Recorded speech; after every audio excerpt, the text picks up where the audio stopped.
di bumi bernama Malaysia. Setiap kata membawa cerita, setiap suara menyimpan jiwa.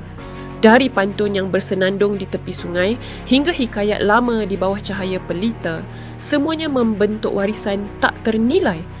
Hujan emas di negeri orang, hujan batu di negeri sendiri. Jika pandai memelihara warisan, budaya kita tetap berseri. Bahasa Melayu, lembut namun berwibawa. Setiap baitnya penuh falsafah, setiap madahnya bersemi budi. Dahulu, Hang Tuah mengangkat maruah bangsa dengan keberanian dan setia.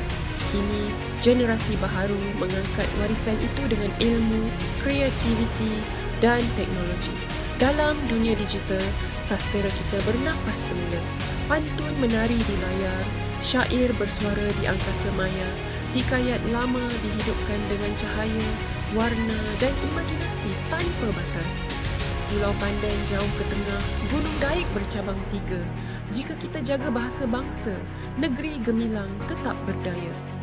Setiap peribahasa, pepatah membawa kita ke akar budaya, mengingatkan nilai kesopanan, keberanian dan kebijaksanaan. Dari desa ke kota, dari hutan ke laut, cerita ini menghubungkan manusia, alam dan masa lalu. Malaysia bukan hanya tempat indah, tetapi kisah yang hidup di hati rakyatnya. Kerana di sinilah lahirnya kisah yang tak akan padam. Malaysia, jiwa sebuah cerita.